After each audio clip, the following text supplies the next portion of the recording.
All right, so are you ready to dive into something that might just leave you feeling a little unsettled? Today we're going to be tackling artificial intelligence, that thing that's starting to feel less like science fiction and more like, will our reality?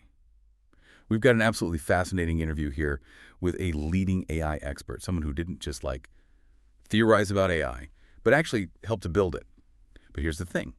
He recently left his high-profile tech job and is now sounding the alarm about AI's potential dangers. So we're talking about a former VP of Google here, a Nobel Prize winner, someone who's literally been called the godfather of AI. So what happens when the person who helped birth this incredibly powerful technology starts warning us about it? That's what we're going to unpack today. He's even gone so far as to call AI an existential threat. Well, it's a pretty heavy phrase, right? It means something that could fundamentally change humanity as we know it. Maybe even wipe us out entirely. I know. It sounds a little dramatic, but trust me, after going through this interview, you might just start looking at your smartphone a little differently. What makes this so urgent is the timeline. This expert predicts that AI could surpass human intelligence within the next 5 to 20 years. We're not talking about some far-off future here. This is happening on our watch. Okay, so that's pretty soon. I think a lot of us are still thinking of AI as something out of a movie, but clearly it's getting real and fast. Yeah. So when we talk about AI as a threat, what does that actually look like? I think a lot of people picture like a robot army taking over.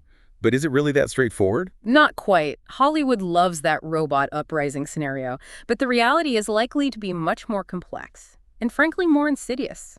Think about it. What happens when we have AI systems making autonomous decisions, especially when it comes to things like warfare? Imagine drones or even more sophisticated weapons, choosing and eliminating targets without any human involvement. That's a chilling thought. It's like we're losing control, handing over life or death decisions to something we don't fully understand. So is anyone trying to put the brakes on this? Are there any rules or regulations in place to prevent this kind of out-of-control AI arms race? That's the scary part. International regulation of AI in warfare is basically the Wild West right now. There are no binding agreements, and a lot of existing legislation has loopholes that specifically exclude military applications.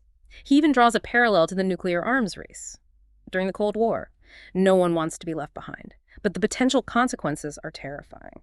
So basically, everyone's so worried about someone else gaining an AI advantage that they're willing to take huge risks. It sounds like a recipe for disaster. He even quotes Vladimir Putin, who said a few years back, "Whoever controls AI controls the world." That's a pretty bold statement, and it should make everyone stop and think. Okay, I'm officially nervous now. Yeah. It's like we're teetering on the edge of something massive, and we have no idea what's on the other side. But it's not just about global power struggles, right? This AI revolution is going to impact all of us on a very personal level, starting with our jobs. Absolutely. The way we work, the skills we need, even the entire concept of a job, all of that is about to be turned upside down. And the expert we're discussing thinks this could dramatically increase inequality, making the gap between the rich and the poor even wider. Okay, so paint a picture for us. What kind of jobs are we talking about here? Which ones are going to be most affected? He specifically mentions mid-level intellectual jobs as being particularly vulnerable. Think about tasks that require analysis, decision-making, even creativity. Those are all things that AI is becoming increasingly good at. So what are we all going to be flipping burgers for the Robler overlords? I mean, what jobs are even safe in this scenario? Well, he actually suggests that something like plumbing might be one of the safest bets. Wait, plumbing? Seriously, I thought we were supposed to be going to college and getting fancy degrees to avoid manual labor. This is a real plot twist. It might sound counterintuitive, but think about it. AI is still struggling with things that require physical dexterity and real-world problem solving, the kind of stuff plumbers do every day. So maybe my parents had it backward when they said, get a good education so you don't end up a plumber. Okay, just kidding. But yeah, this is a fascinating point. It really makes you wonder what skills are going to be valuable in the future. Exactly. We need to start rethinking our entire approach to education and job training. The world is changing rapidly, and we need to adapt or risk being left behind. This is a lot to process, I have to admit. I feel like we've only just scratched the surface here. Welcome back. Before the break, we were talking about how AI might upend the job market, but now we're going even deeper, exploring the connections between AI and, believe it or not, the human brain. This is where it gets really trippy. It turns out the way we process language, something we often take for granted, might be the key to unlocking human-like intelligence in machines. Hold on.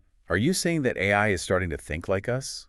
that it's actually mimicking how our brains work? The expert we're discussing says that large language models, the kind that power those chatbots you see popping up everywhere, are structured in a way that mirrors cognitive processes in our brains. So instead of programming AI with specific rules, we're basically teaching it to learn like we do, using language as the foundation. That's incredible. And a little scary, to be honest. It's both, for sure. These models can access and process massive amounts of information, drawing connections and making inferences in ways that were previously thought to be uniquely human.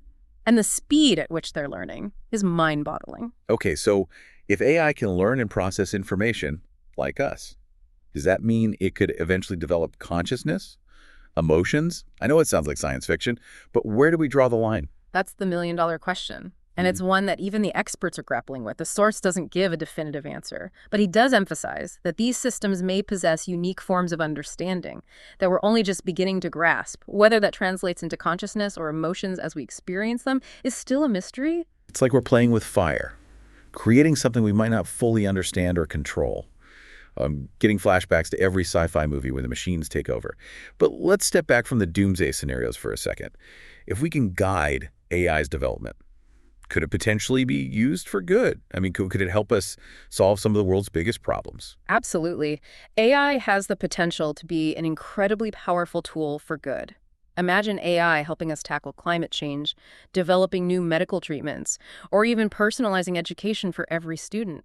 The possibilities are endless. Okay, that's a more hopeful way to look at it. Yeah. But how do we ensure that AI is used for good and not for harm? How do we prevent those sci-fi dystopias from becoming our reality? That's the challenge, and it's one we need to address head-on. We can't just sit back and hope for the best. The expert we're discussing proposes universal basic income, or UBI, as one potential solution to the economic disruption AI is likely to cause. Right, we touched on that earlier. But for our listeners who are just tuning in, can you explain what UBI is and why this expert sees it as a potential solution to the AI dilemma? Essentially, UBI is a system where every citizen receives a regular, unconditional payment from the government, regardless of their employment status or income level. So it's like a safety net for everyone, ensuring that no one falls through the cracks as AI reshapes the job market. Exactly. The idea is that as AI takes over more and more jobs, UBI would provide a basic level of financial security, allowing people to adapt to the new economic landscape. It's a radical idea, for sure. Yeah.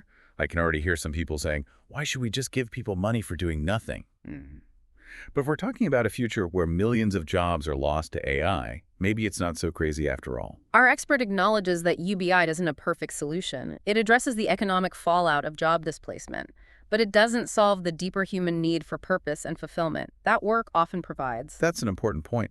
I think even with a guaranteed income, those people would still want to feel like they're contributing to society in a meaningful way. He actually suggests that practical skills, like plumbing, might become even more valuable in a future dominated by AI. We talked about that earlier, the irony of the plumber being the job of the future.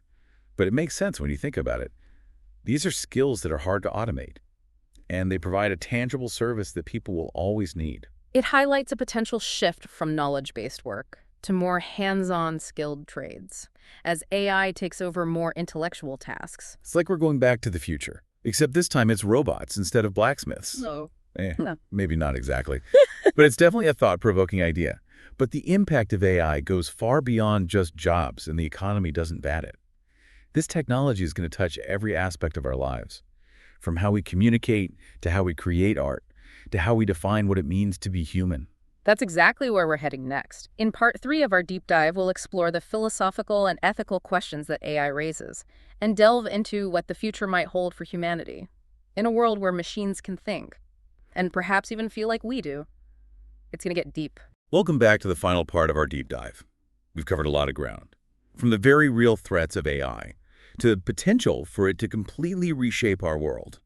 But now let's zoom out even further and grapple with the big, existential questions. What does the rise of AI really mean for humanity? What does it say about us, about our place in the universe? This is where AI forces us to confront some of the oldest and most fundamental philosophical questions. What does it mean to be conscious? What is the nature of creativity? Is there something unique about human intelligence?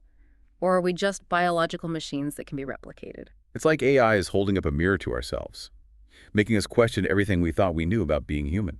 I mean, if AI can write poetry, compose music, even create art that's indistinguishable from human creations. What does that say about our own artistic endeavors? Are we really just sophisticated algorithms ourselves? Hmm. The expert doesn't offer any easy answers, but he encourages us to embrace the mystery.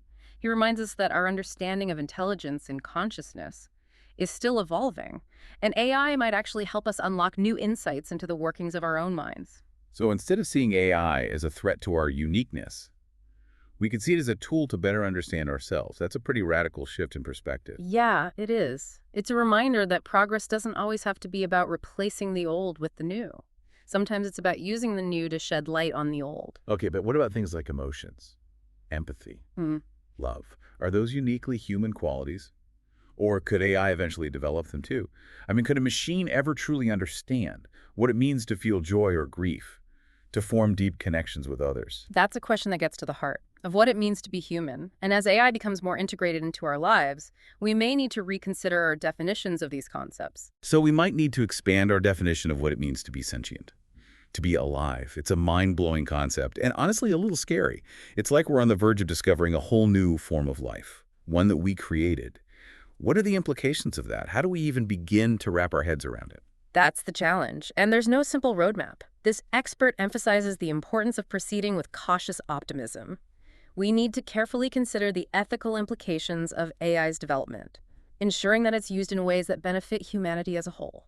It sounds like we're at a crucial turning point. The choices we make now, the paths we choose to explore, will have far-reaching consequences. It's both exciting and a little terrifying, to be honest. He encourages us to engage in thoughtful dialogue, to anticipate the challenges, and to never stop asking the big questions. That's some great advice, both for navigating the world of AI and for life in general, I think. Don't be afraid to ask the tough questions, challenge assumptions, and imagine a future that's different from anything we've ever known. Well, that was quite a journey. We've explored the potential of AI to reshape our world, for better or worse. But ultimately, this conversation isn't just about technology. It's about us. It's about what it means to be human in an age where the lines between human and machine are becoming increasingly blurred. Thanks for joining us on this deep dive. We hope it's left you with more questions than answers, and a renewed sense of wonder about the incredible, and sometimes unsettling, world we're creating.